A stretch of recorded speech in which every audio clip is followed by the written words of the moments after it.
Hello, my name is Shelby DeBlieck-King. This is for Fundamentals of Oral Communication.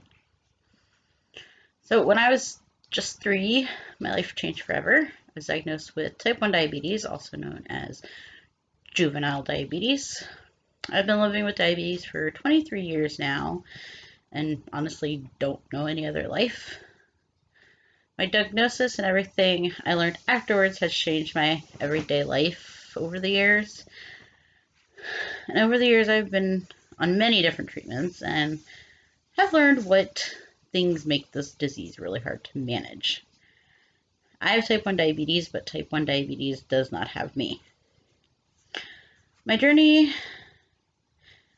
has been lifelong and to fully understand, we need to start from the beginning. It was 1995. I just turned 3. I just lost my best friend, my great-grandfather, or my grandfather. So Mom thought it was, I was just upset and grieving from the loss. And then she started noticing other symptoms that I started having. I was fully potty trained by that time. I started wetting the bed and running into walls. I was drinking a lot. I was also throwing tantrums, typical for a 3-year-old, but luckily my mom had a friend who was also type 1 diabetes.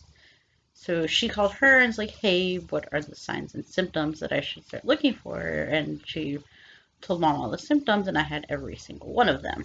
So Mom took me to the doctor and was like, hey, you need to run this test to check her for type 1 diabetes. The doctor didn't think it was diabetes at first, but knew not to argue with my mom. So he ran the test, and we had left the doctor's office afterwards, because at that time they didn't make you wait for the results, I guess. And so basically we're on our way to a festival that we went to every year, and my mom had a pager at the time, and she got a 911 page from the hospital that we went to. And they said, you need to get in here right away. And my blood sugar was over 1,000 at the time. So since being diagnosed, I've had a lot of different ways that I treat my diabetes. When I was first diagnosed, until I was in about high school, I used shots through either syringes or pens, along with testing my blood sugar 3 to 4 times a day. And then once I started high school, I actually got my first insulin pump, this one, and I've actually had 4 different pumps that I have used, and each one of them was a little bit different than the other. The current one, and then 2 years ago, I started using what is called a continuous glucose monitor, or CGM for short. And what that does is it has a little wire that stays under my skin, and it tests my blood sugar every 5 minutes.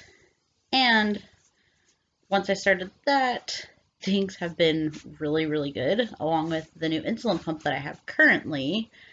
I currently have the Medtronic 670G, and what's so special about this one is it actually makes adjustments based on what the CGM sees at my body. If it sees too high, it will give me more insulin, and if it sees I'm going too low, it will stop my insulin altogether. That, along with starting a type 2 diabetes drug, which isn't normally common for type 1 diabetics, but due to the fact that I am insulin resistant from being diabetic for 23 years, it has really improved my quality of life. And they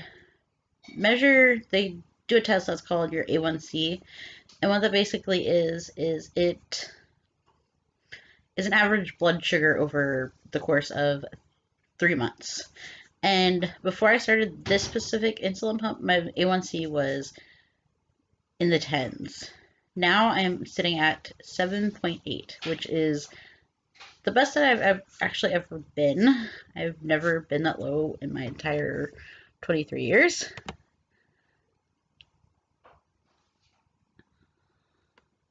So even if I do everything right with this pump and testing my blood sugars and stuff, things can still happen, which make this disease very hard to handle. If I get sick or if I'm stressed out, it can really, really affect my blood sugars. I have noticed that with illness, I get higher, and then if I'm stressed, at times I do drop lower. So that's one thing that really affects it. Also, one thing that makes it really hard is the loneliness that you can get from diabetes. Not a lot of people understand the difference between the two types. And so it does bring like a lot of misunderstanding and also unwanted comments or advice, I should say. And then also not knowing many people that aren't on the internet. That makes it really hard as well. Another thing that really makes it difficult is when you don't do things correctly. There is a thing called diabetes burnout, and it's where you've had it for so long that you just kind of get tired of doing what you're supposed to do. And so you don't do what you're supposed to do correctly. And so it can really wreak havoc on your stuff, and also not being completely open and honest with your doctors, I have learned, has been a big issue at times. My journey has been long and hard, and it's always changing, but I am a fighter.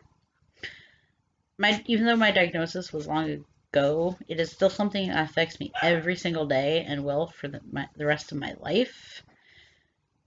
I hope by listening to me now you understand a little bit more about diabetes and the different treatments there are. If anyone were to ask me if I would change being diabetic, I honestly wouldn't, because it's the only life that I've known, and I wouldn't have all the experiences and probably wouldn't be able to reach as many people as I do now. Thanks for listening.